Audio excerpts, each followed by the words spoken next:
So shall we begin, ma'am? Yes, please. So the honorable judge for the quarters is Advocate Liz Matthew. Advocate Liz Matthew is an advocate on record practicing in Supreme Court of India. She was also the standing counsel of the state of Kerala in Supreme Court for 5 years and is currently on the central government panel. Advocate Liz Matthew has experience in wide variety of appellate work with an special niche in arbitration matters, matters arising out of IBC and other civil and criminal matters. We are very obliged to have your leadership here. My pleasure. Thank you. And quickly explain once again the rules of the competition. So each speaker has 15 minutes of time, and I will hold a placard when 3 minutes and 1 minute are left. And the rebuttal will be of 1 minute each to each team. And the first speaker can yield his time to the second if it is left. Like if you have extra time in 15 minutes, you can yield the same to the second speaker, and extra time may be granted up to the judge's discretion, and the judge on the discretion are free to give feedback after every speaker is done speaking. So I'll start jotting down the time once the speaker for the petitioner starts speaking. We can start. Very good evening, Your Ladyship. Council seeks permission to address Honorable Judge as Your Ladyship.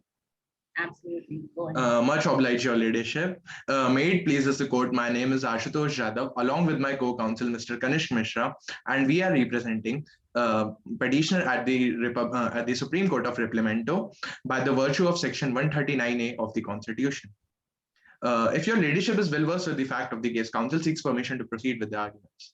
Yes, please. Much obliged, Your Ladyship. Your Ladyship, I am covering issue 1 and 4 of the pertaining case, whereas my co-counsel, Mr. Kanishk Mishra, is dealing with the issues 2 and 3 of the pertaining case. Shall I proceed with the issues, Your Ladyship? Much obliged, Your Ladyship.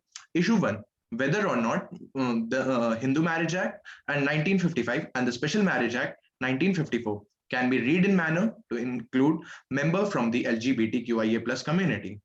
In this pertaining issue, petitioner argues and firmly believes that member from the LGBTQIA+ community can definitely be added and read in the manner too.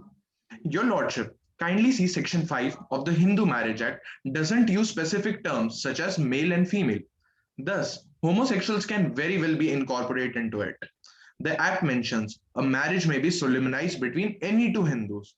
Your Ladyship, the Act doesn't nowhere expressly says marriage can only be solemnized between two individuals of opposite genders. Your Ladyship, Section 2 of the same Act defines who all are entitled to marry under it. Your Ladyship, before coming to the further in this issue, I would like to draw Honorable's court attention to the major principle pronounced by Justice Swaminathan in the case of Nalsa versus Union of India, where it is said that sex is not the same as gender, both are different. Gender identity falls within the scope of a person's autonomy and involves his right to privacy and dignity. It is not up to... This is a Supreme Court case or a High Court case? Your Ladyship, Supreme Court case. Tell me the name of the judge. Justice Swaminathan, Your Ladyship. There is no Justice Swaminathan in Nalsa case. It was Justice Radhakrishnan possibly, and who are the judges? Your Ladyship, that is there in Navtej Singh Johar versus Union of India. And Justice Deepak Mishra and Justice Khablankar is there in... So there is no Justice Swaminathan. In Nalsa, it was Justice Radhakrishnan's judgment. Your Ladyship, petitioner have also attached the document in the compendium of the place. Might have organizers and provided with you. It is written there. Okay. Your Ladyship, if you do not have any further issues, Council seeks permission to proceed with the arguments. No, I do have some queries. Yeah, so surely. you have referred only to, there are provisions in the Hindu Marriage Act which will impair your arguments. Kindly, you should address that also, because there are specific provisions in the Hindu Marriage Act which repel the interpretation that you're taking. Yeah, Ladyship, I'm left with those. Like this issue is not completed yet. Oh, 3 to I 4 thought you were points are. moving from the issue. No, Your Ladyship. It is not up to the state authorities to question the choices of the petitioner here. Any discrimination on the basis of gender is strictly prohibited under Article 14 of the Indian Constitution. Your Ladyship, while filing this petition, as well as taking this issue into the cognizance, petitioner are very well aware of the Section 5 Clause B of the Hindu Marriage Act, which talks about procreation of the child as a mandatory criteria in the Hindu Marriage Act. Your Ladyship, to address this particular issue, I would like to request you to kindly see the report by the American Psychological Association, which is even referred by UDHR as well as by the Supreme Court of America in the case of Obergefell versus Hodges. Your Ladyship, kindly see, this is the case which allows the transgender as well as LGBTQIA plus marriages in United States of America, as well as Your Ladyship, as cited by the petitioner in their memorial, that this is the case when the UDHR president also mentioned about these changes into the paramaterial state of the India, which possesses same kind of demography as the Replimento, while considering right to choice of as a basic human right. To be more precise and help Your Ladyship, in the page 7 of the report, it is defined that homosexual are not anyways different from the heterosexual after the clinical trials. Right to have sex or intimate relationship in person's own choice and homosexual activities has been decriminalized. And about the procreation of the child, there are numerous ways through which transgender can produce a child. IVF, sperm donors, test tubes, and it's even proved in the said report. Also, Your Ladyship, adoptions can be done, and it will also help our society to get developed, where our country is one of the largest democracies of the world. Also, the reasonable and the possible changes can be done into the act as per the judgment in the NAS Foundation versus Government and NCT of Delhi. Also, it is said in the case of Olga Tellis versus Bombay Municipal Corporation, which says right to life doesn't mean, but it means quality of lives, which enshrines right to marry too. Also, special law, moving to the sub-issue of this particular issue, Your Ladyship, which talks about the Special Marriage Act. Members from the LGBTQIA plus community can be incorporated under Special Marriage Act 1954. Though Section 4 clearly encompasses heterosexual couples, but it doesn't mean it cannot include members from the LGBTQIA plus community. Because in Special Marriage Act, male and female has been said along with the age and age, which means if a person has been brought up as a male, in that case, the limit for the marriage will be 21 years. And if a person has been brought up as a female, in that case, the age limit for that female is 18 years. But it nowhere, specifically nowhere says that a male cannot marry a male and a female cannot marry a female. Also, if such kind of discrimination is happening, it is violative of Article 14, which prohibits discrimination, which is laid down. Have you challenged the constitutionality of those sections also? No, Your Ladyship, as it is previously decided, as well as cited in the international conventions, that sex and gender both are different things. And also it is previously considered into that case that transgender have been considered as the third gender. And the term gender in our Article 14 and which is said to be as our fundamental right, when it's become the gender. So any kind of discrimination, Your Ladyship, whether it is in granting civil rights, whether it is granting into the marital rights or the adoption rights, it's completely prohibited by the virtue of our constitution too, Your Ladyship. Much obliged, Your Ladyship. Your Ladyship, Your Ladyship, in the case of Shakti Vahini versus Union of India, court held that right to choose a partner as a fundamental right, in spite of their gender, caste, creed, sex, religion. Also, before deciding upon the pertaining issue, I would like to request Your Ladyship kindly consider the judgment of a referred case, that is Shafeen Jahan versus Ashokan and other, in which it is said that right to marry as well as right to choose religion as a fundamental right. Also, if transgenders supposed to have sex and have relationship, then why their act cannot be given a name of a beautiful marriage? Your Lordship, while closing this issue, I would like to mention two lines by the Justice Deepak Mishra in the case of Navteej Singh Johar versus Union of India. Which he said, what's in a name that which we call a rose by what's in a name that's which we call rose by any other name, in spite of their smell and the name. Similarly, in humans, any form of natural discrimination shall be and strictly be prohibited under Article 14 of the Constitution. Right. If I have cleared all the doubts of your ladyship, council seeks permission to proceed with the further arguments. And the next issue, much obliged, your ladyship. That is whether or not a member from the community can be allowed to be married as per the rituals of their respective religions. Your ladyship, Supreme Court held that right to marry as a fundamental right. Collective readings of the Olga Tellis, Navtej Singh Johar, Nas Foundation, Shakti Vahini, and the Madras High Court judgment, which is there before the Suresh Kaushal case. If we read all these cases collectively, it is enough to conclude that right to marry is a fundamental right under Article 14 and can be taken tacit recognition of same-sex marriage. Your ladyship, also in the case of Young Lawyers Association versus Union of India, it is already seen that custom and rituals need to be evolved parallelly. And the time where the Ayyappa's worship is tradition for a long, but it evolved with the time. Your ladyship, we have seen in the Sabrimala case also, there is a long running tradition that women are not supposed to come at Ayyappa's temple till the age of menstrual.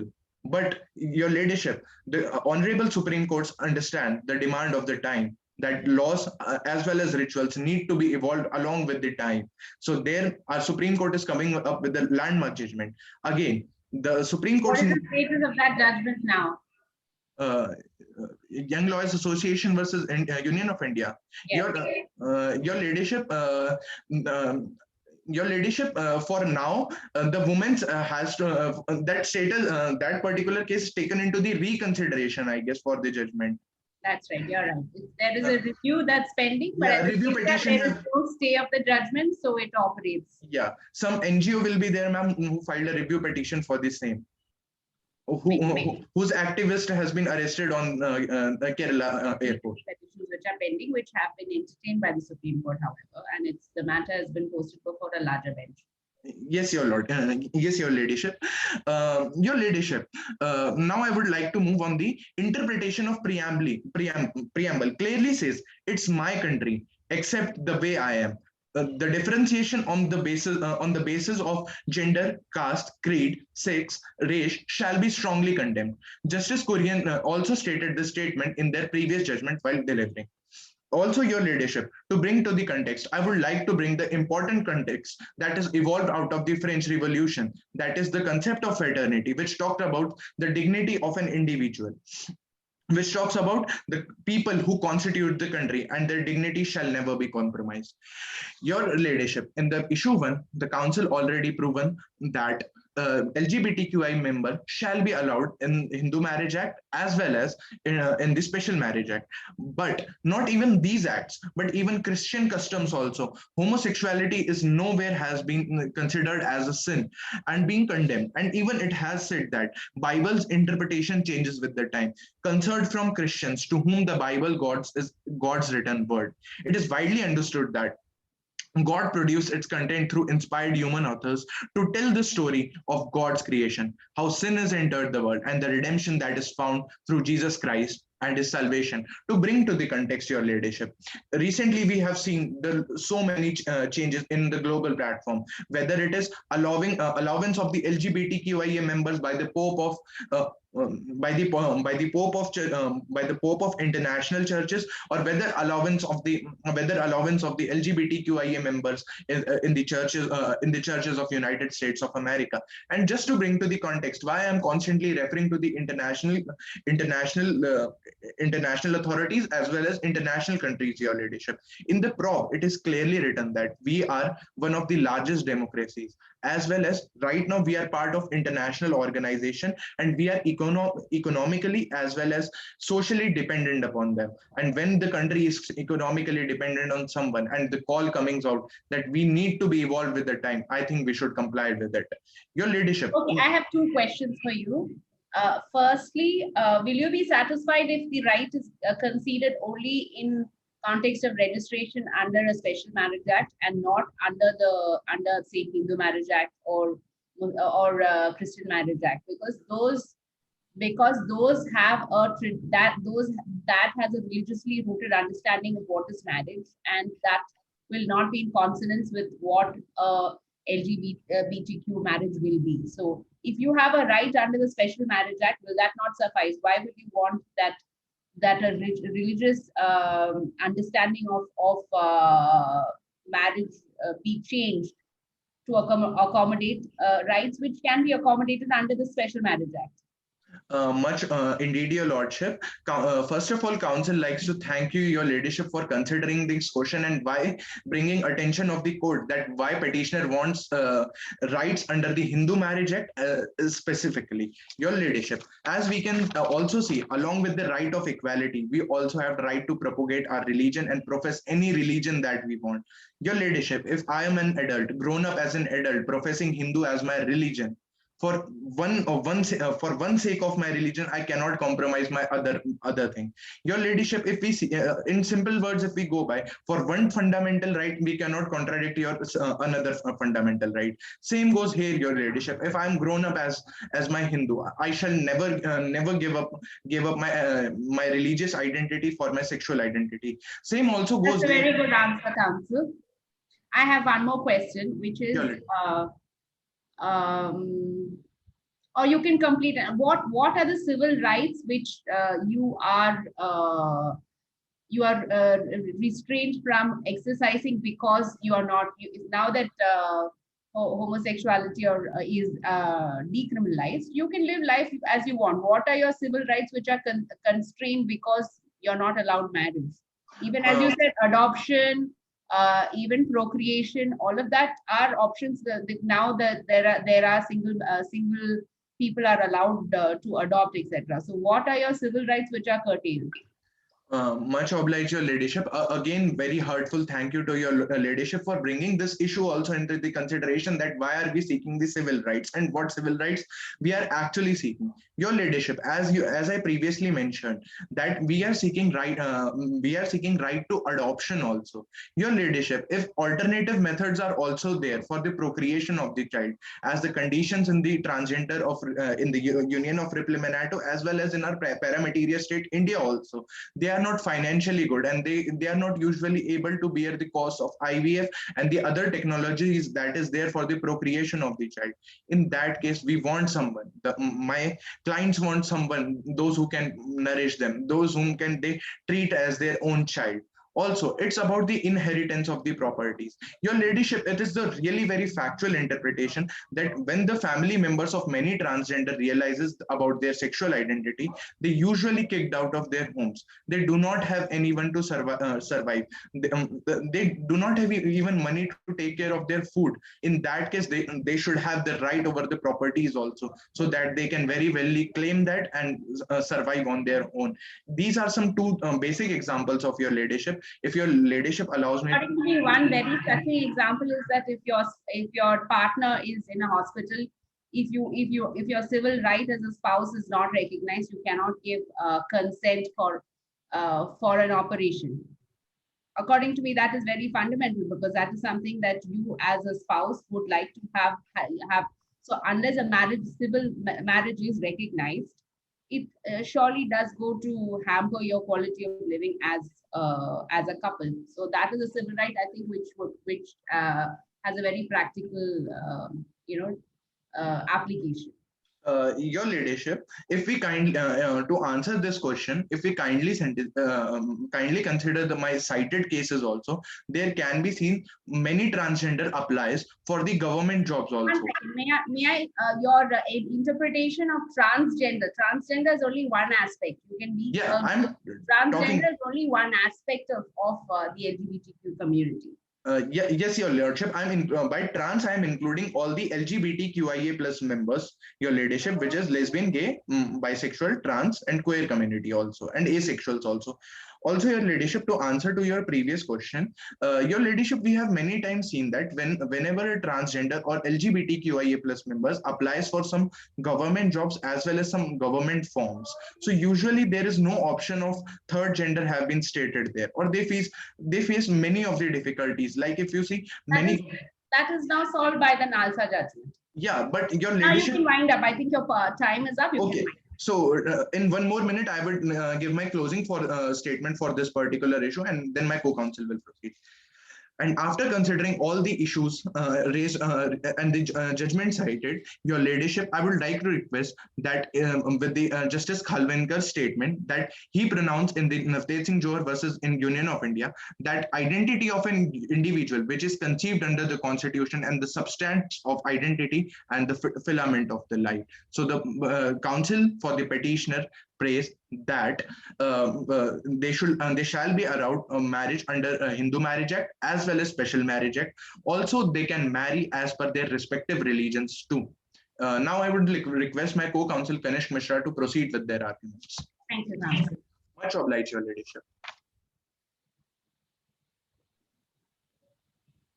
Already readings to the court. Just give me 30 seconds, please.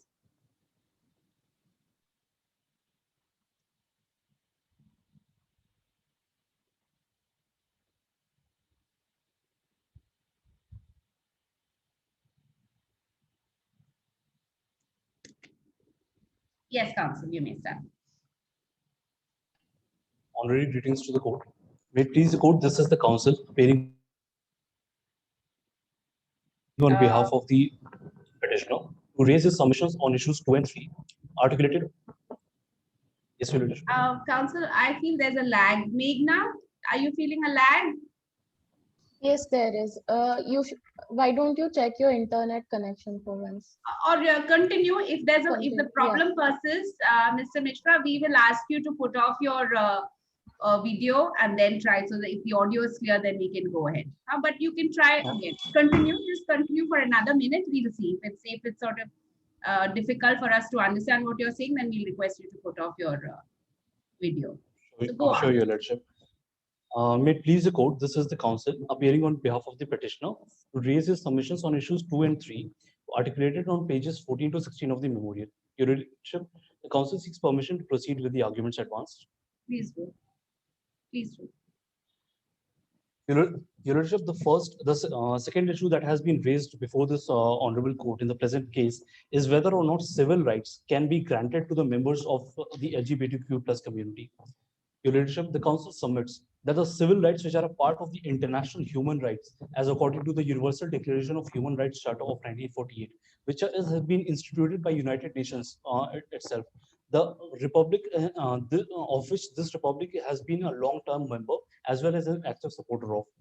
Your leadership, it is submitted that the Union of India, the laws of which are in peri materia with the Republic of Representation, has given to its citizens by the virtue of its constitution certain rights which are fundamental rights to ensure the sustainment of democracy and to ensure the citizens guarantee to the citizens the right to freedom, the right to equality, and the right to dignity.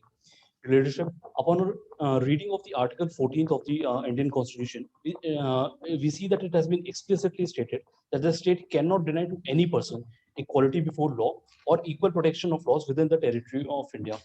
That this particular article is also applicable to citizens as well as non-citizens residing within the territory of India. Your leadership, if we further read the Article 15 of the Constitution, 15 clause 1 of the Indian Constitution, we see that it has been stated that the state cannot discriminate against any citizen on the grounds of religion, race, caste, sex, or place of birth.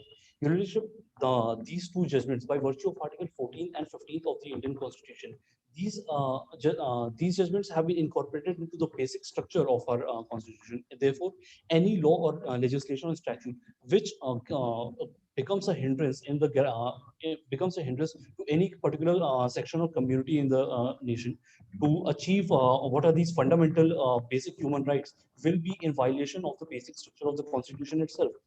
Your leadership, it is further submitted that these rights are not only these rights and against discrimination are not only mentioned in the Indian Constitution, but also in the Article 2 of Universal Declaration of Human Rights Charter, which every member.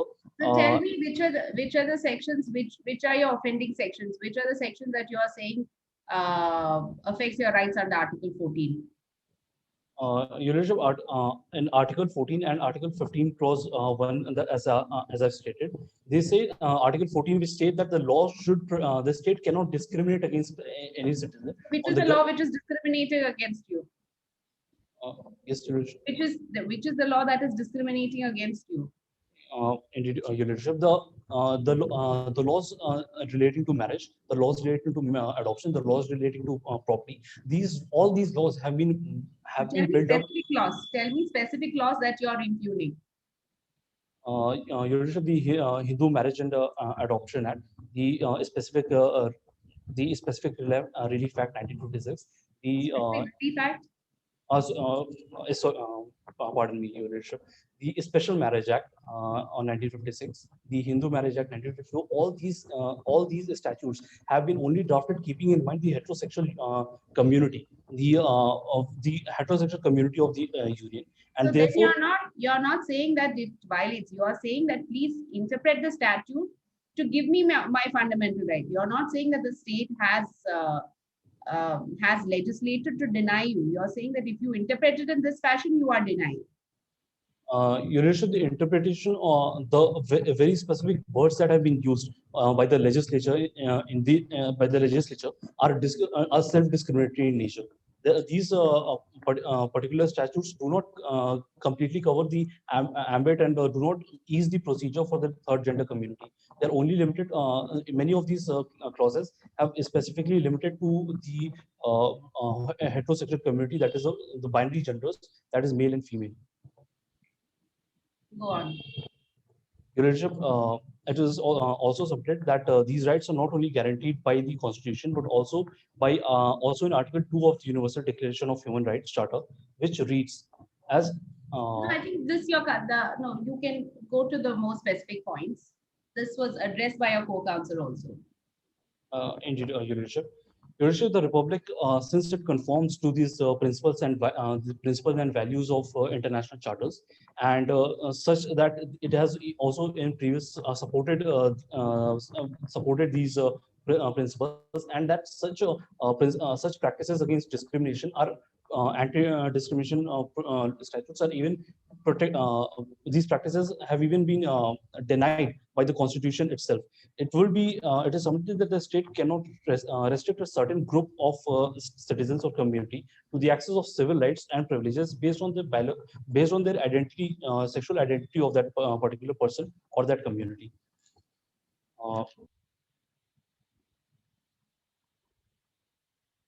No, your audio is failing. Your Lordship, if such a discrimination is done, it will be in violation of the Constitution, the basic structure of the Constitution, that is the UDHR. Plus, very importantly, the basic structure of the Constitution includes the UDHR. Pardon, no, Your Lordship. The basic structure of the Constitution, as well as the Universal Declaration of Human Rights, and very importantly, the fundamental human rights or basic civil rights, which are guaranteed to be protected by these by this Constitution. Your Lordship, it is important to bring to notice the judgment of this Honorable Court in ADM Jabalpur versus Shivakant Shukla, wherein it was held that although the state has authoritative power to put certain limitations, it cannot these civil rights cannot come under the ambit of necessary restrictions. Why are you citing ADM Jabalpur? Of all the judgments, why are you citing ADM Jabalpur? And the previous counsel. Your Lordship, this judgment it has stated that the civil rights. What is the landmark about ADM Jabalpur? Is it still law? Is it still good law? Your Lordship, although there is a very specific part of this judgment which needs to be considered. That is the civil rights, which was stated that civil rights cannot come under the ambit of necessary restrictions that have been imposed by the state. Your Lordship, it is Has it submitted. not been overruled Pardon me. by Justice Chandrachud? Your Worship, the No, I'm very curious that of all the judgments you've cited, ADM Jabalpur. Please go on, continue. shall I proceed with the arguments? Yes, please. Your Worship has submitted that if a section of the citizens of the Republic are denied these rights, it will be, as I've already stated, in violation of Article 14 and 15, that is right to equality and right against discrimination, as has been observed by various tribunals. By the United Nations Charter and the Universal Declaration of Human Rights 1948, the rule and this these particular clauses have these particular clauses, your leadership, are the very crucial and essential part of our constitution. That if that these Article 15, which has been granted to every citizen without any exception, it cannot be stated that there even if some kind of reasonable restriction is to be imposed by the state, it cannot be imposed on the ground of the sexuality of any person or sexual identity of any person or any particular community. This cannot be a very valid ground to impose such kind of restriction in this state by the state. Also, your leadership, there have been debates about the state that the transgender community, and this would amount to if such statutes are allowed, it would lead to an indecency and immorality in the in the public. There have been debates about this. If we take for a particular instance, then we see, as my co-counsel has already addressed, that laws need to be upgraded and customs are upgraded with the in due course of time. Therefore, if we see that indecency and immorality are not any ground, are not a ground anymore to claim that the particular community is immoral, indecent, because there exists no element of indecency or immorality in these communities. Leadership.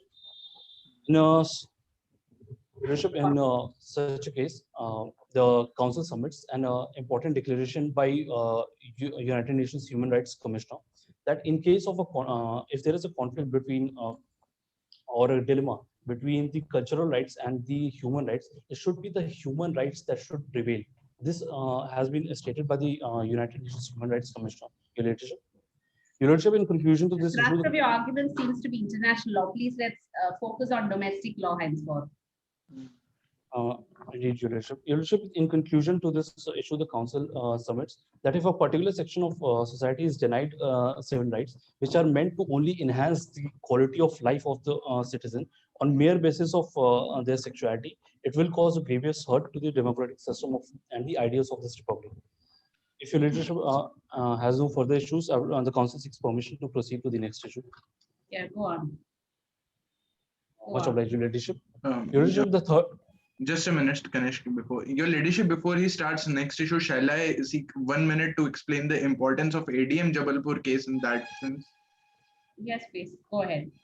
Your leadership, I would like to mention the state of exception that has been discussed in the case of ADM Jabalpur, that the fundamental rights of the people at large, or the people who are there in the large amount inside the country, cannot be invoked unless and until there is emergency in that particular country. If we accept that transgender are not in majority in our nation, but they possess good amount of percentage in our total population also, and their fundamentals right are constantly violated by the states. So that's why we put up that particular case law, that the state of exception is there, that their fundamental rights have been always been put into the threat, and for a really very long time.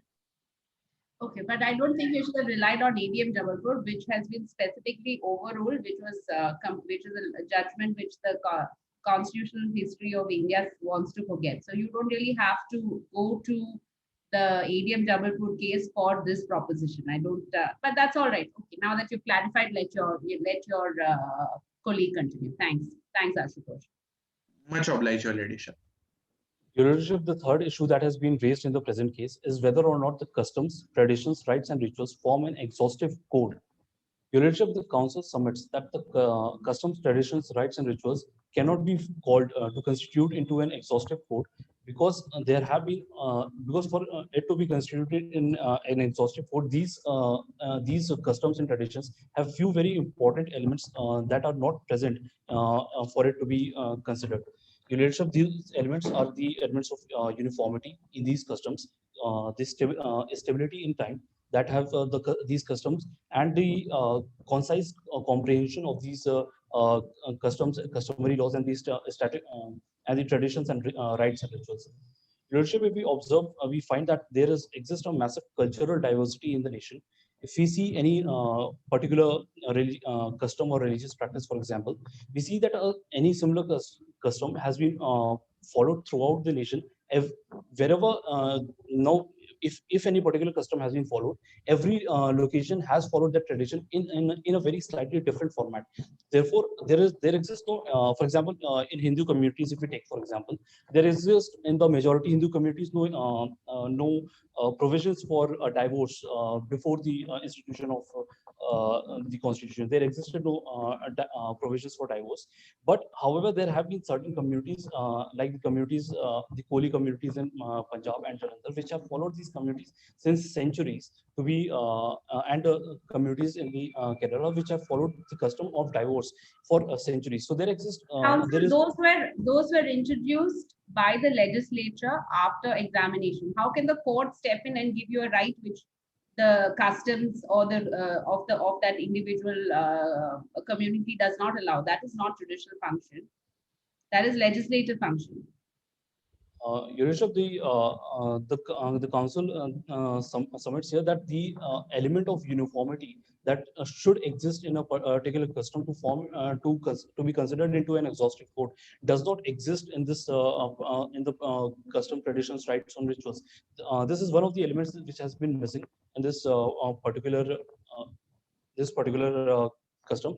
Therefore, therefore can be said No, that it is uniform within that subset. That is enough. It need not be something that is because we don't have a uniform civil code, because we want to focus on the diversity that is present and perpetuate the diversity. How can that stand in the way of? I mean, how can you use that as an argument? And I want to also ask the question that I did ask Ashutosh. Will you be satisfied if civil rights are accorded to same-sex couple under the Special Marriage Act? Why do you specifically want the Hindu Marriage Act or the Christian Marriage Act, which does not conceptually recognize same-sex relationship, to include that, as long as you get your civil rights from the Special Marriage Act?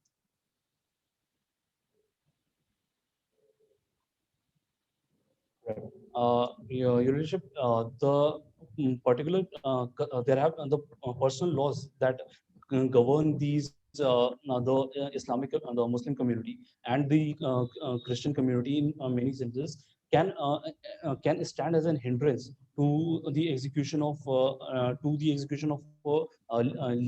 legal marriage. It is for contested that if a particular section of the community considering the diversity of the country and considering there exist so many religions and customs, we need to see that if each and every particular custom, it has been a concept of same-sex marriage and or same-sex union, homosexual union has been allowed, so that it doesn't stand as a hindrance in the it doesn't stand as a hindrance in the procedure to attain such kind of So a Hindu marriages. Marriage Act recognizes a typical type of union between two Hindus. So if you are a Hindu and you want to marry a Christian, you can't say, no, I need the marriage to be solemnized under the Hindu Marriage Act. That is not a fundamental right you have.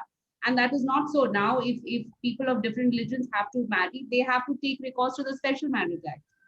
So how can you insist on a right that stems from a Hindu Marriage Act or a traditional marriage in a religious sense? If you are accorded the option to have it under a Special Marriage Act. Your Worship, it is about the same-sex marriages. It is to be considered by the court that the interpretation of these statutes is important. The interpretation of these statutes will allow the marriage of same-sex union, so that if a Hindu marriage, if two Hindus wish to marry under the Hindu Hindu Marriage Act, then that particular custom, it is only through a judicial interpretation that can be simply modified to include same-sex marriages. There So is you're saying that a reading of the Hindu Marriage Act already envelopes a situation like that, and therefore there is no requirement of any change. Your Is that Worship, what and you say, Council? Your Worship, a judicial interpretation would be required by this honorable court to consider those same-sex unions into a legal marriage, since it has not been held to be a legal marriage under the Hindu marriage code yet. Your Worship, it can if we Your Worship, yes. Relationship to customs, these customs and traditions and rights and rituals have also to be taken notice of, that these have been not constant in time to form an exhaustive code that is that is implementable and applicable across various across such a diverse nature. We need to see that throughout times, some customs have been discarded, which couldn't stand the test of modern society. Some customs have been modified according to the person's, according to an individual or or a, or a community's own will. So there have, like in the Hindu community, for example, there have been various schools which have deviated from the original religious customs and have into a new group, which follows. You receive the council seeks permission to extend the time for just 2 more Wind up, minutes. wind up. Go to Your your Worship, concluding comments. Your Worship, it is therefore to not be able to stand in time, and basically that if any person or a member of the community can modify these customs according to its own, if any community, for example, they can change what is what is a centuries old custom to constitute into their own custom, how can that form into a complete exhaustive code? Your Worship, it is submitted that legislative statutes have a designated authority. For example, the state legislature, the parliament, which governs, administers, and accordingly makes changes in the laws, but to better meet the needs of society. However, since there is an absence of a similar authority in customary laws and traditions, a group of people may at their own choice change or modify such customs to better suit their needs. It is therefore for this reason, your leadership, that submitted that the customs lack an element of stability. Customs are not stable in time and could be modified and therefore cannot be called into an exhaustive code. Your Lordship, the third element that has been missing. The third element that is present in this customs and traditions is the ambiguity involved in these customs. For example, Wind up. Your time is up. Wind up. Yes, Your Lordship. While the Hindu registers are ambiguous in nature, while in some places homosexualities are allowed, some places homosexualities are not allowed. Therefore, leadership, it could lead to a lot of confusion. And since they are ambiguous in nature, these customs are not constant or stable in time, and they lack an element of uniformity. These cannot be formed into an exhaustive code. Your Leadership, if the council has, if your leadership has no further questions from the council, I would like to address a prayer before Already asked you to leadership. wind up. Yes. No, you don't have to repeat the prayer. What is your prayer, by the way? What is your prayer? Your Worship, the council praised before this honorable court on the basis of facts to include the term persons mentioned in the Hindu Marriage Act and the Special Marriage Act to include the third gender community. The council Third praised gender community. That's only one part of LGBTQ. The LGBTQ community. That is already there in NASA. What is your prayer? So any statute now, if when person includes a transgender, but that alone is not your prayer. Your Lordship, the council further prays to allow for the grant of civil rights to extend these civil rights to include the members of the third gender community, so that they are not discriminated on by any statute or legislature of the state No, your sexual orientation doesn't make you a third gender. Your sexual orientation does not make you a third gender. That is your third gender is completely different. So I think both councils have been so don't have clarity about that. Third gender is completely different. Your sexual orientation can be as a man, woman, or as a third gender. So third gender is a totally different concept. Your leadership, the council for further place to allow the persons of this particular LGBTQIA plus community to be married as per the rituals and customs and traditions of their own religion. Okay, go on. Fine, thank you, thank you. Thank you, Council Mishra. Just give me 2 minutes, sir.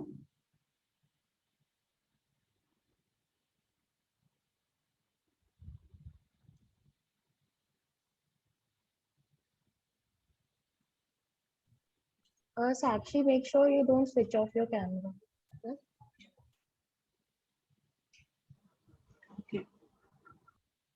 Okay. Yeah, I'm ready.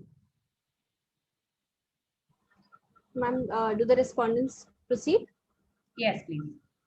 The council seeks permission to address the bench as your ladyship. Yes, please. The council would like to bring to the notice of the court that I will be dealing with issues number 1 and 2, and my co-counsel will be dealing with issues number 3 and 4 respectively. The council, with the permission, seeks permission to proceed with the first issue, where the council submits that the respondents most humbly submit that the Hindu and the Special Marriage Acts cannot be read in a manner to include the LGBTQIA plus community.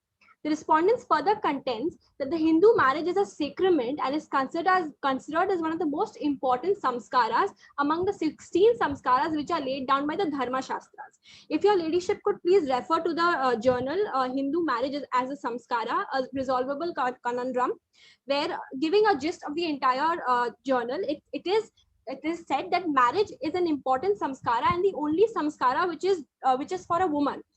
Hindu law, in spite of making Hindu law a more secular way in solemnizing the Hindu marriage in a more secular form, has still retained the sastric ceremonies, which itself shows that how important are these ceremonies in the Hindu custom, where even a step which is one less step of Saptapadi would result in an entire marriage being invalid. It shows that the importance of ceremonies have been there in the Hindu law since a very long time. And it is important to know that samskaras generate a status, and what is the status in this situation is a marriage, and marriage is defined under page 321 SCC page 2. If your ladyship could kindly refer to the document, where it is said that the status between a man and a woman is thereby that marriage is a status between a man and a woman, thereby leaving out the gender and the community, leaving no scope for anybody to interpret anything further. What is this that you just referred to, Council? I refer to, ma'am, the document of Hindu marriage as samskara, a resolvable conundrum, which is attached in the compendium of the respondent. That is no judgment. That is only an article by B.N. Sampath, right? Yes, ma'am. Okay. Do you have any problem? Do you have any law that says this? Ma'am, it is not. Basically, in the case of Navtej Singh Johar versus Union of India, though these journals are not exactly binding, but these journals were referred to in this case, and the Navtej Singh Johar decision, as we all know, was basically that these journals are not exactly binding, but these form a very important part when it comes to the definition of marriage, the definition of samskaras, and definition of dharma shastras, which have not exactly been codified but have been passed down since ages. So this is what the reference of the documents are. Therefore, moving on, it is also contended that reading the community into these acts is basically a tautological argument, because we say that these communities should be read into it because these communities have the right to be read into it. But we fail to understand and realize the fact is that unless and until it is proved that the court definition of these marriages included the union, the definition of the union included the community, this entire arguments falls flat on its face. But here what we have to understand is these acts were made back then in 1955 and 1954 respectively, the Hindu marriage and the Special Marriage Acts. Back then the entire concept of this community was criminalized in nature. It was just in the year 2018 that the entire thing has been decriminalized. So that's basically right. Therefore, so the law has to evolve with the times. And there is nothing in the Hindu Marriage Act which specifically forbids a same-sex reunion. And therefore, the sequitur of the fact that Supreme Court has decriminalized same-sex relationships means it is given legitimacy to it, right? When you have decriminalized it, you have given legitimacy. So where is the legitimacy if you are reading any sort of restraint on it on the basis of what it was, and it doesn't specifically restrain it in any explicit terms. So there is nothing. So when it is decriminalized, it is automatically legitimized. Ma'am, this question I will be referring to in my next argument, in the second part of the argument. I have this mentioned. I'll very well come back to this question. So when I ask a question, you can please answer me right now. So, ma'am, basically, when we talk about, see, your ladyship, the respondents do not say that we are against progressive thinking. What we are saying is that in the present situation, what is the status quo of the law of the land right now is that in the present statutes, these cannot be interpreted. For this to come into action, where the rights are actually given away, there needs to be a separate statute altogether which needs to be brought into the same effect. Reading and trying to read into it and trying to squeeze the community inside it is not an argument which can be made. Moreover, there are specific sections in the Hindu Marriage Act and the Special Marriage Acts which only in both the Marriage Act which only refers to which has the sections which are very well defined, which are very gender defined, where a woman and a man is considered. For example, in the Special Marriage Act, the wife.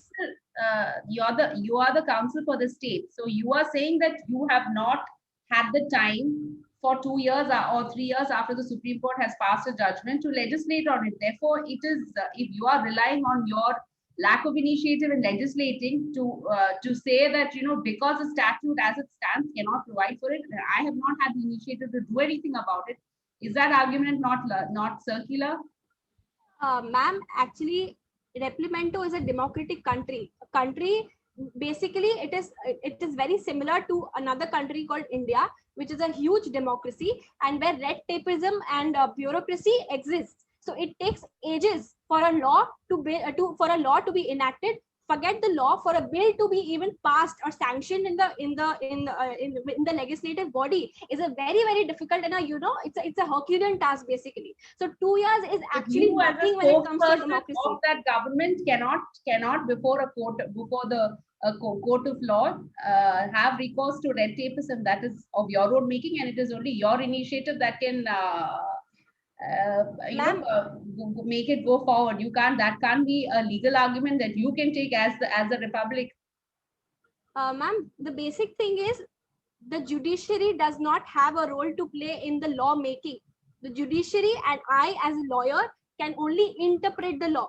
For the law to be in existence, it is the matter which needs to be taken up between the legislative body and the people of the country, who are the elected representatives. But that so you are either you're saying that there is no fundamental right, but your mere absence as a state, you can't say that mere absence of the law which facilitates what you're conceding as a fundamental right. If you're conceding that they have a fundamental right to a civil union, but you're saying, I'm sorry, but as of today, there is no law. Are you conceding the fundamental right? Ma'am, the state agrees that there is a fundamental right to marry. There's a right to marry, but whom to be see, right to marry is read within Article 21 of the Constitution, and and the respondents are saying that it is in no way that it is within the boundaries of the court to do that, to sanction something which does not exist. So for that to happen, for the court to interpret it in a particular manner, there needs to be a law in place in the first place, which again brings me back to the argument which I was making, that unless and until it is proved that the court definition of marriage included the community, the argument falls flat on its face, where it was basically in 2018 that it was actually legalized. Again, when the preamble of both the acts is considered, it is very clear that the object of the acts is very clear in the preamble. If we read the preamble of the Hindu Marriage Act, an act to amend and codify the laws relating to marriage among Hindus, it is basically, when we try to interpret it, is nothing but going beyond the literal meaning and is an overreach to the entire thing. But when do we refer to the Constitution is when the objective is not clear, but in this case it is very clear. And Therefore, it should always be read in accordance with the preamble of the Act. Section 5 of the Hindu Marriage Act, again proceeding, clearly stipulates that there should be a requirement of marriage between any two Hindus, implying that such marriage is subject to essential Hindu beliefs and especially ceremonial rites. And as I have discussed earlier, ceremonial rites are rites which are given by the samskaras. Samskaras is the bestower and the capacity to perform rites. It basically makes you makes a person in a position to perform rites, and that is exactly what samskaras do. And that is the importance of ceremonial rites in the Hindu religion. The essence of the use of generic terms which the petitioners have contested, that there's a general term which is used of persons and parties. It is nothing but in the Special Marriage Act, but it is the Special Marriage Act was in the first place to solemnize marriage between two interfaith between two people from interfaith marriages. That was the concept behind the Special Marriage Act, and it was not sex per se. The Special Marriage Act again gives specific rights to wife in the articles 35, 36, and 37, where it is mentioned that a wife will be given maintenance rights and alimony rights in the procedure of divorce. So this itself does not leave any scope for interpretation whatsoever. If moving on to the next issue, which is the civil right, whether civil rights should be granted to the community or not. It is thereby submitted that the court does not have the power to create liberties and to afford constitutional rights, constitutional protection.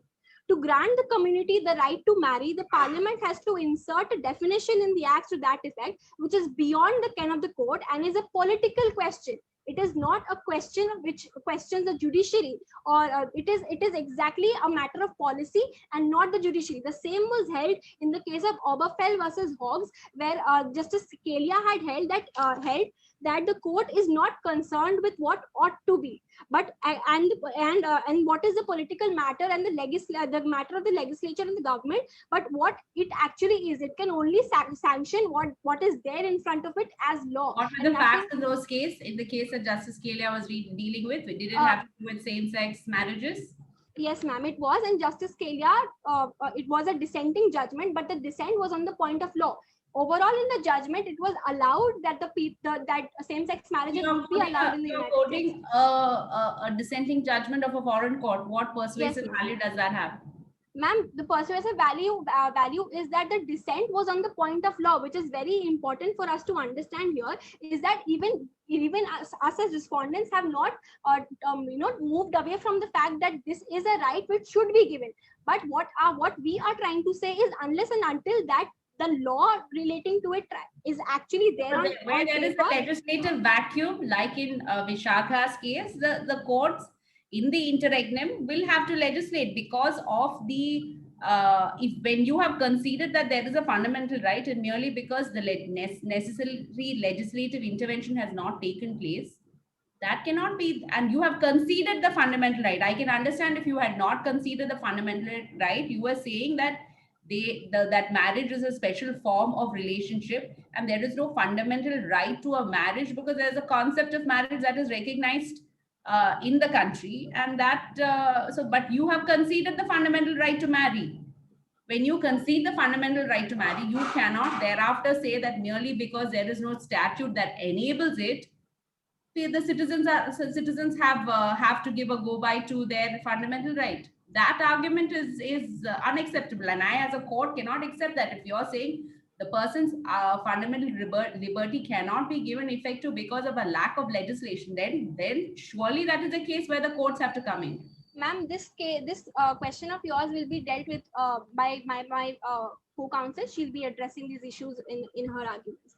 So, ma'am, moving ahead, the inclusion of the LGBT community within the ambit of marriage is fundamental in nature. When we talk about the definition of marriage, it's very historic in nature. That is, it has been, when you talk to a layman on the street, what you ask him about a marriage, he'll always come up and say that it's a union between a man and a woman. And that is what is the historic definition of marriage, which has been going on since ages. When we try to bring about an entire and a fundamental, a very basic change in the law of marriage here, that is introducing a new whole capacity of marriage into the fundamental right, the court here can only judge the constitutionality of a marriage and not the policy. As I have mentioned earlier, that it has to be taken up with the legislative body, and the court cannot even cannot even direct the legislative body to make a judgment of that, make a law on those lines. All it can do is that it can shed enough light on the fact that this is a case which is a burning issue, and hence when with the chain reaction happening, that matter will automatically reach. Judiciary should appeal to the legislature. The legislature will thereafter, if it deems fit, enact a law. Is that what you're saying? No, ma'am. Ma'am, I am saying that it is not within the powers of the court to direct in any way to direct the legislature to make a law. Ma'am, the only thing a judiciary can do is when a case like this has come up and the respondents are very well saying that we are not against, basically there is no fundamental right to marry. It is basically the right to choose whom to marry. That anybody can has the right to choose whom to marry. What we are saying is that we are not against progressive thinking of the society, but until and unless there's a law which is actually brought in, the law which is actually made in the legislature, the judiciary has no power to interpret any other law, pre-existing law, in order to take forward the basically cannot interpret any other pre-existing law in order to give this particular fundamental right to the people. There needs to be a new law which has to be brought in. Constitutional morality, moving on, constitutional morality in a secular polity and pluralistic society as that of Ripplemento implies harmonious and coexistence of fundamental rights, which includes the right of every religious denomination, sector, practice to practice their own religion within the tenets of the religion, irrespective of whether the practice is logical or rational. To protect constitutional morality, fundamental institutional changes cannot be made. Moreover, before the resolution of the removal of sex-based inequality, basically the very institution of marriage, even in the heterosexual couples, has the very basic, there's disparity between the two sexes, where a woman is treated in a different way, a man is treated in a different way. There already exists a pre-existing inequality. First, that equality needs to be addressed. While in this chaos, if we try to read the community into it also, it's going to be even a bigger chaos which will be created. Therefore, the Republic needs a new law which has to be brought in. Concluding, therefore, for advancing women's rights, for now, we have to turn a blind eye to the rights of the LGBTQI community, is what you're saying, Council? No, ma'am, I am not saying that there needs to be. Basically, I am trying to say that every form of inequality should be addressed in the institution of marriage, be it in the heterosexual couples, be it in the homosexual couples.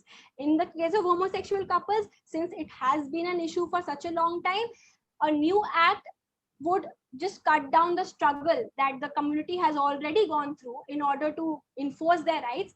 A new act would, make peace with the community, as well as keeping the Hindu law and the Special Marriage Act intact. Are you saying you're in the process of drafting that fantastic legislation, and therefore you're appealing to the courts not to strike it, not to legislatively do it? Is that what you're implying? No, ma'am. No, you don't even have a plan to bring such a legislation. You just don't want the courts to. At least you can say that we are actively processing. Ma'am, I have already, ma'am, I have the respondents have, of their personal opinion, have very well stand with the progressive mindset. All we are saying is right now we cannot give the rights which within the pre-existing rights. We need a new act. Therefore, I would like to conclude and yield my time to my co-counsel. How many minutes are left? Do you have any time left? Half a minute is left. All right. Okay.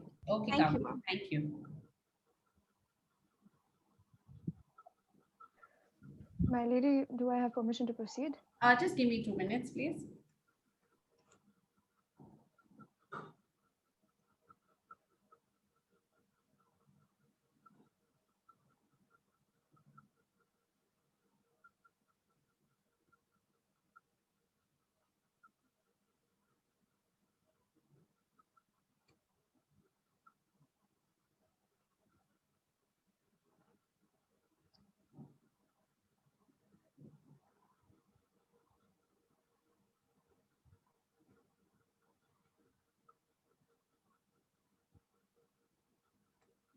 Okay, Council, please go ahead. Ashutosh, please don't switch off your camera. I actually lost my Wi-Fi connection, so that's why.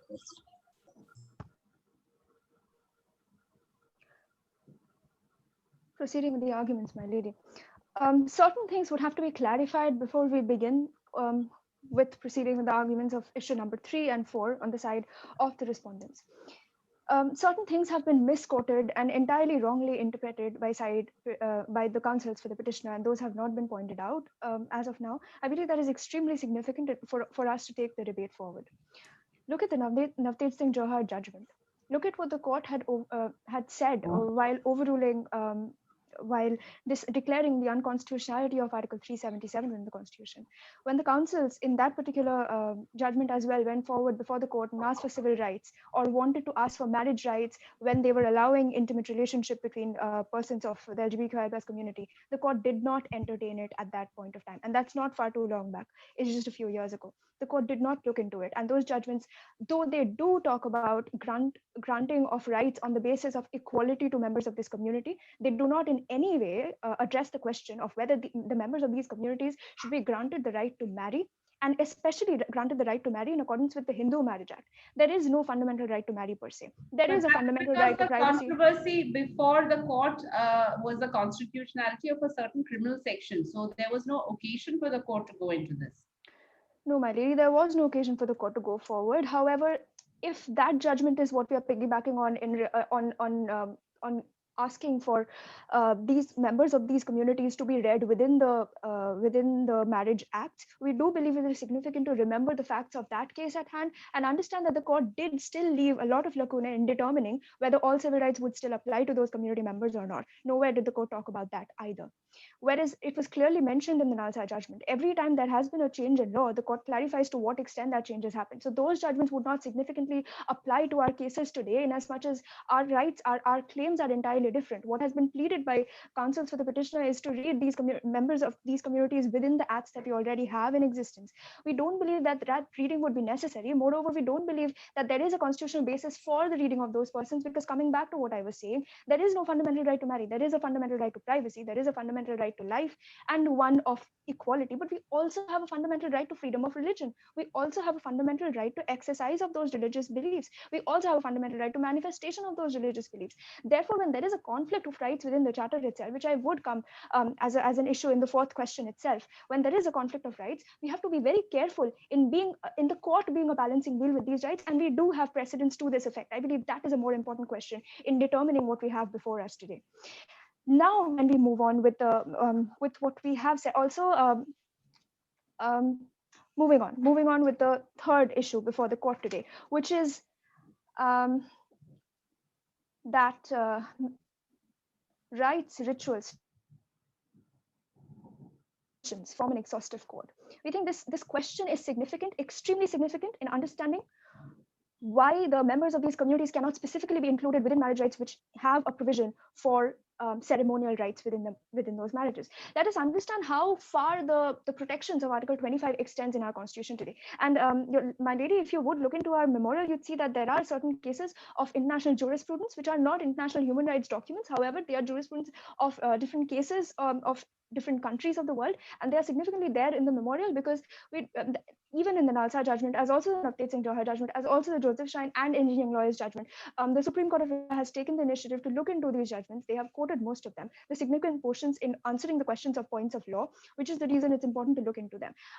Before moving on, just one more point to clarify. In the Obergefell judgment, although my co-counsel has taken the dissenting opinion of Justice Scalia, we think that judgment is also has to be looked upon by the facts of the case. Look at what was the situation in the United States of America at that time. They also had states which had already given the right to marry within to the persons of LGBTQ+ community within their marriage rights, which was a sovereign statute, and it already had a definition of marriage. All these things are missing in the jurisprudence in India. Therefore, the opinion which the majority's opinion in that case would not apply to us as much as Justice Scalia's would, because that is more relevant to the case at hand, which is the reason it has been mentioned in our case today. Now, acts which are done in persons of religious beliefs, such as marriage rights, customs, are also protected under Article 25. In dealing with the constitutionality of trusts in the Bombay Trust case, if you would refer to Ratilal, we understand Ratilal was state of Bombay. The Supreme Court of India has talked about how even in how far the rights under 25 extend, and they have said that the rights are delineated or only limited to the extent that it harms public morality, health, or public order. We think that public order is not in question here. Health is not in question here. The only question therefore left is that of morality, and that morality is largely that of all the community members, that which includes the religious beliefs of communities of religion, and all those beliefs together would form public morality, which would also to a certain extent formulate a part of constitutional morality, since constitution itself has been given by the people, an argument addressed by counsels of the petitioner themselves. So in our fourth question, we'll come to the point of constitutional morality, but we do understand that rights under 25 are therefore completely free of any other clause here, except for those which harm any of these three. We also have rights. How is an individual's, I mean, if a heterosexual individual's right to his religious belief in any way affected if someone else in his community is allowed to marry? Why should we are talking under 25, you're talking about your right to believe for yourself. How will that in any way be impaired by giving someone else the freedom to choose what they want to, how they want to lead their life? Your leadership rights under 25 would also include the freedom of belief of the entire religious community. In 26, 27, and the subsequent rights, but especially following from the right to religious freedom, we understand that religious communities have the freedom to determine and declare which practices would be followed within their religions, unless, of course, there are substantial questions, commercial, political, or economic character involved, only in which cases the judiciary can intervene into those questions. The community itself declares and decides what would happen, what would be considered to be valid elements within that religious sect, community, creed. But is an essential religious practice of yours to ensure that there is what is that right of religion that is that will be abridged if someone else is given a right to marry a person of their choice? Your leadership, the right of a religious community to of an individual. If you're talking about, you're talking not under 26, that's only a denomination. Right, under 25, the right which would be affected, if you would refer to the memorial point 4.2, I believe. Yes, it's 4.2. Freedom of Constitution. Yes, your leadership. In India, this could be explained extremely well if you would also refer to reference to same-sex marriage from the jurisprudence of Canada. In that case, they were dealing with a statute that had been brought about by the Canadian legislature, where the caveat was given in the legislature itself that if they were allowing marriage between members of the LGBTQ+ community, then persons of the cloth, that is religious persons who solemnize or perform these marriage rituals, would not be held accountable, or would, if they refuse to perform those marriages, if they did not believe within their religious beliefs, that they would have to perform those marriages. But here we are talking about reading these persons into the act itself, into the HMA as well as SMA 55 and 54 respectively. If we do that, then essentially any person of the cloth, any Purohit, or any other person of any sect or denomination of these religions if they refuse to perform such a marriage, solemnize such a marriage, or give their benediction to such a marriage, they would essentially be, to a certain extent, that would be a criminal act, or it would be unconstitutional altogether. Therefore, their right to hold their freedom of conscience is also being affected. We don't believe that any right is so very significant that it entirely shrouds over another person's rights as well. We do think That's a very there's a good conflict point, of rights. counsel. That's a very good point. I totally appreciate that. That's an answer. It's a complete answer. However, that leads to the question that if I understand that it would be violating the religious person's fundamental right, but then what about giving? Why not give the right under the Special Marriage Act?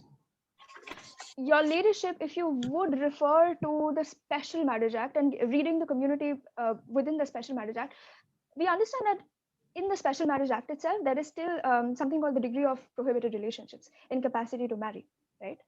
What is the difference between the two arguments? First one, allowing, in adding the capacity to marry there, giving the rights, or reading the community within the two persons or the two spouses who can get married over there, and removing altogether the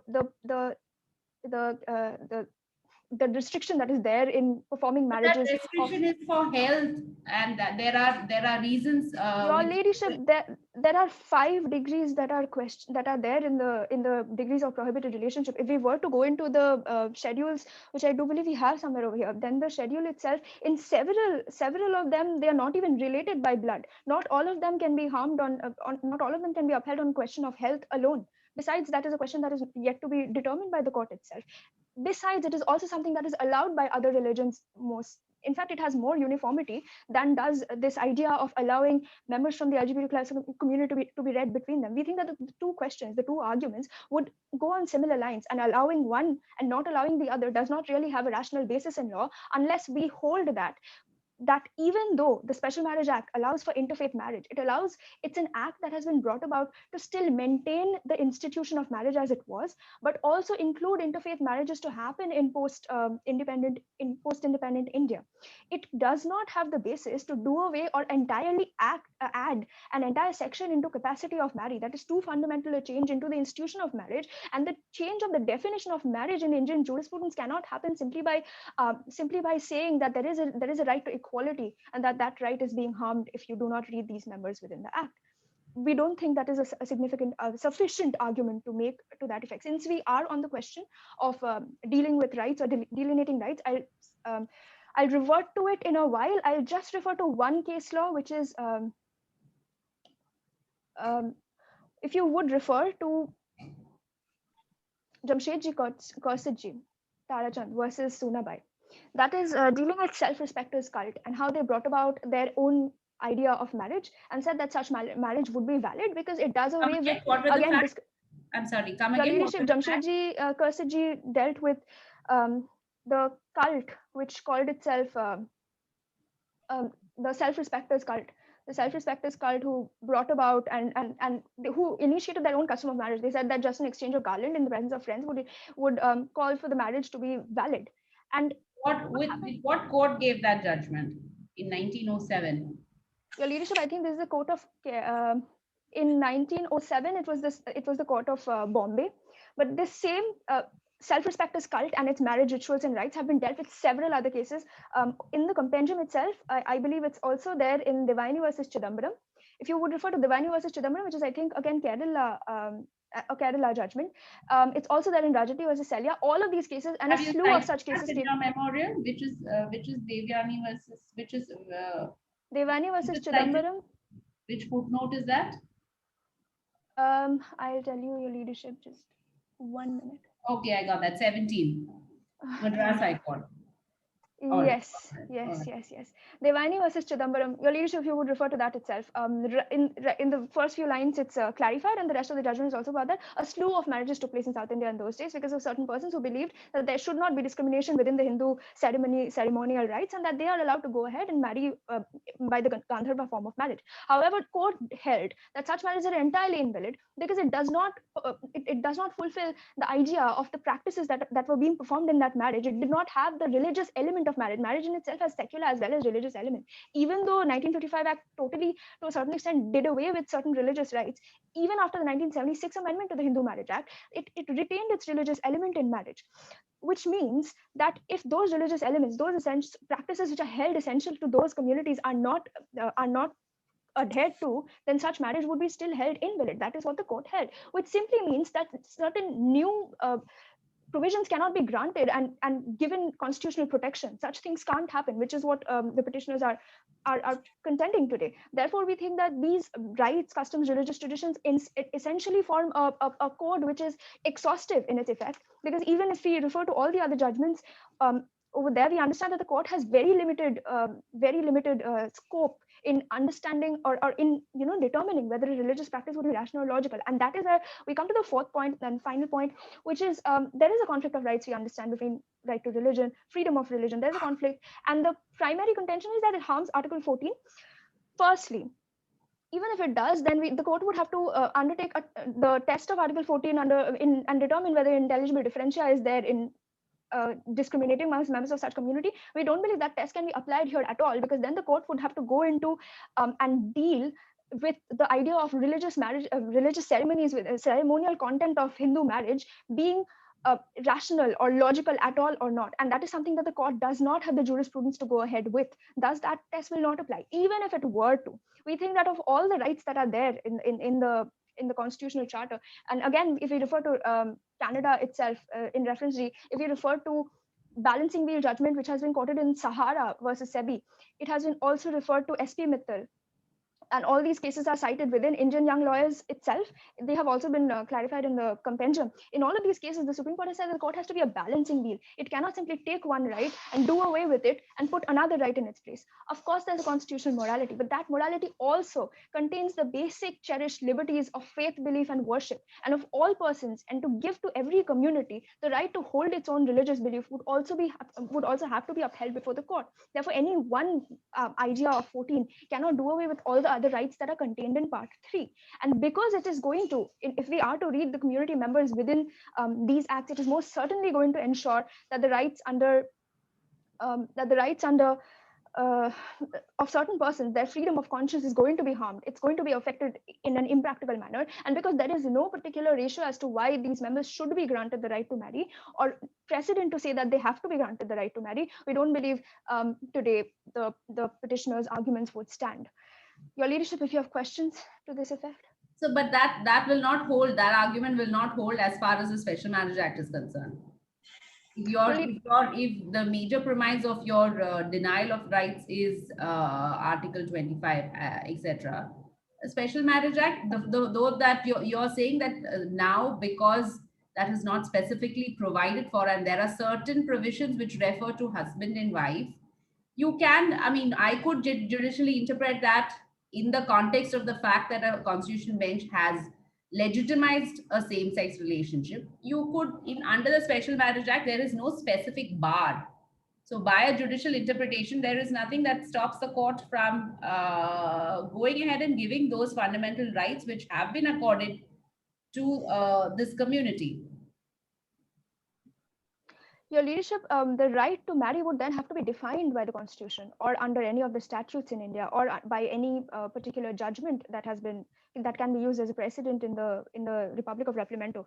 That right is not there in India. It has not in Replemento. It has not been specifically defined. How would then such a right, which that has would come under your right to life under 21? Yes, it might very well come under the right to life, but Your Leadership, every right that comes under right to life doesn't necessarily mean it would have to be read within the statute itself.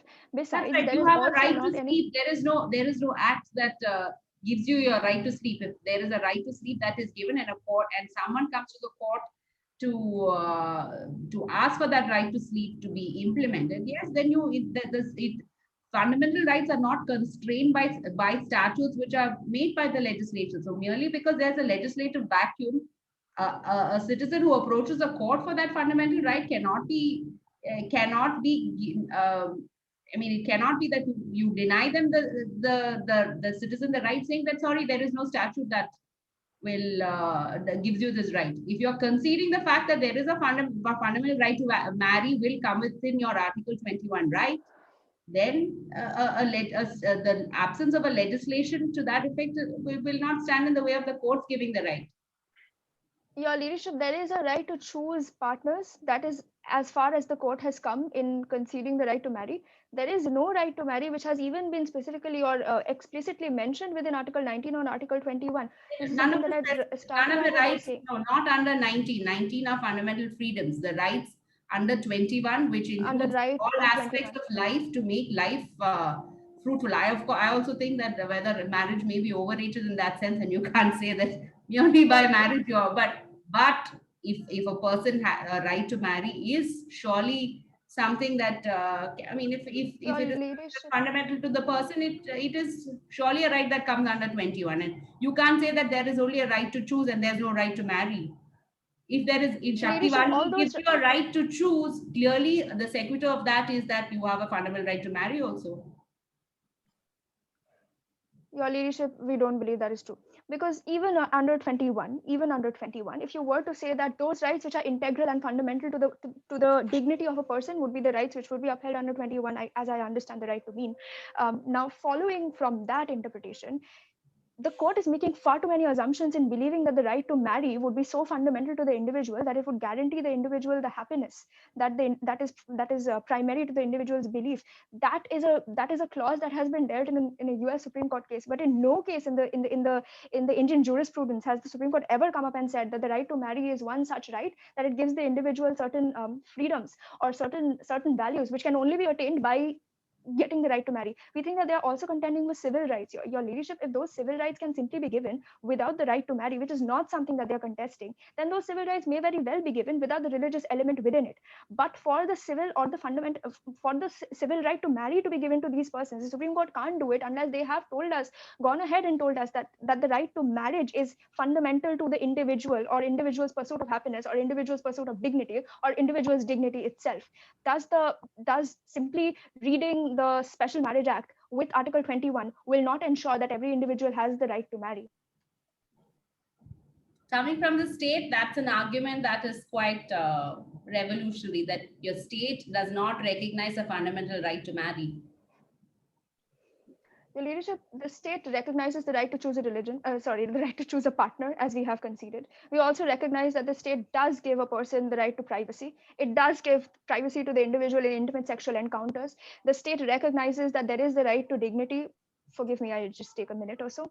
It does give the right to dignity. However, within it all, the state can't make the assumption that marriage rights, which is entirely a patriarchal even in Indian jurisprudence, particularly in Indian jurisprudence, it is entirely a patriarchal setup. In such scenario, we don't believe that the perpetuation of that setup in allowing all these persons to come in within the right itself is the way to go forward, because that's making far too many assumptions. It's a very progressive, progressive state which should then accommodate a progressive idea of same-sex marriage. Okay, Counsel, thank you very much. I think your time is up. Thank you, Your Leadership. Your Ladyship, if you could just provide me 2 minutes, so I would have some rebuttal questions for the respondents. I will take 2 more minutes. So there is a very real good attempt by the respondents for misleading. Can you just, Ashutosh, hold on for a second. Let me just put down my. Ashutosh, we have 1 minute for rebuttal for each team, okay? Okay, cool.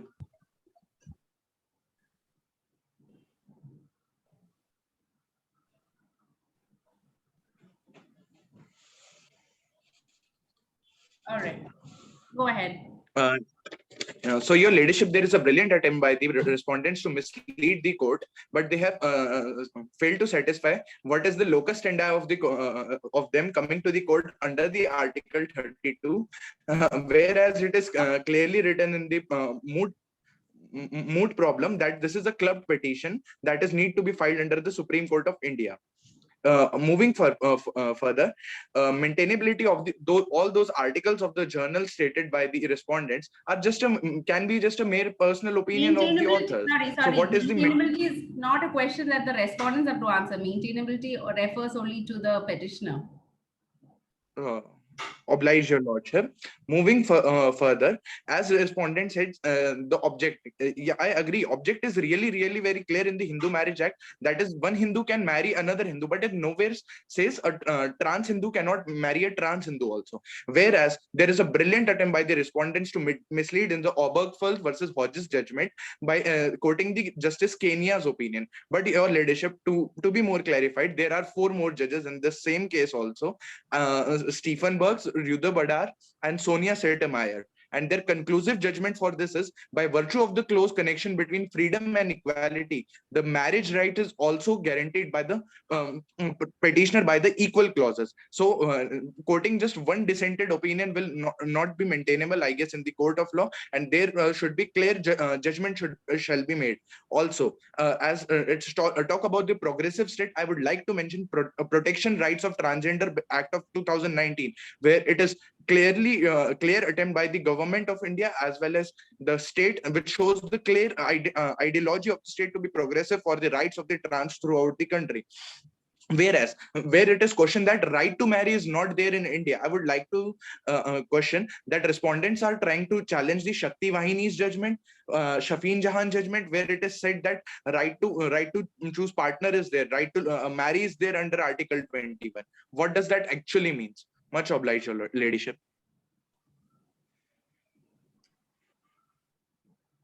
Who's taking the rebuttal from the respondents? Your Leadership, I'll take the rebuttal from respondents. Go on. As in, if you want to gather your thoughts, you can take your time and then. Thank you, Your Leadership.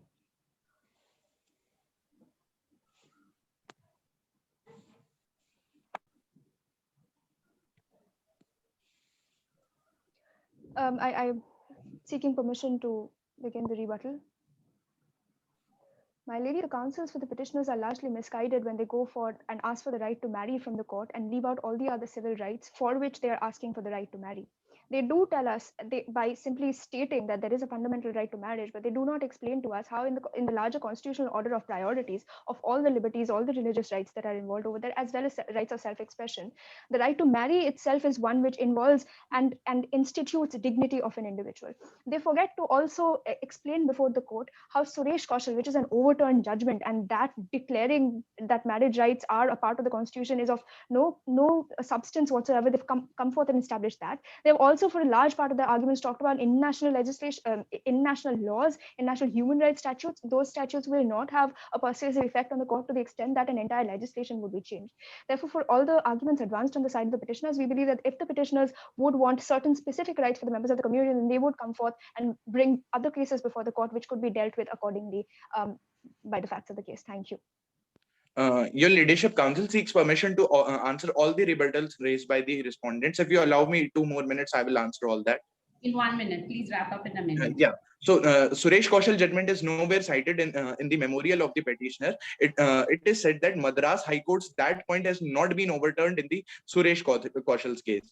The second thing which they talks about the right to life 21 and right to marry under Article 21 and about the right to choose partner. So this is really very clear that when you have right to choose a partner and you have a right to marry under Article 21, so that amounts to as the right to marry. Moving forward, they talks about the international statutes in general. So in the moot proposition, it is clearly written that we are a developing nation, that is third world country, and also a part of international organizations, and we are completely dependent upon them for the economic, not completely, but somehow dependent upon them for the economical development. And so that is why it is really very necessary to take into the consideration when world is developing, it is our also responsibility to develop along with the time. Much obliged, your leadership. Okay, Meghna. So I put, can I give a sort of feedback? What is the— Yes, ma'am. Now you're on your discussion, you're free to give feedback now. All right. Fantastic effort by all of you. I think you have it was a very interesting moot problem, and all of you have really applied your mind to it and done a great job. I'm very impressed.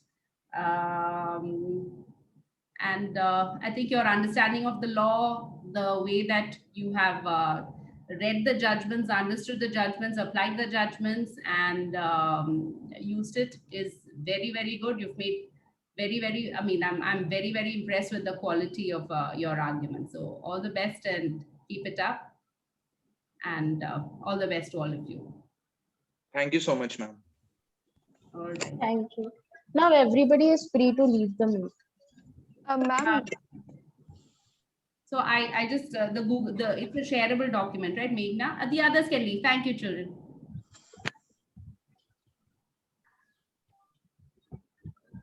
So whatever scoring, it will automatically be shared, right? Yes, ma'am. Yes. How did you enjoy your It was round, ma'am? nice. It was very good. It was very good. I think this team was really good. Even the prelims, the judge had told Yeah, that yeah. the teams were very good. Yeah. One So- team, I mean, it's not very difficult to judge.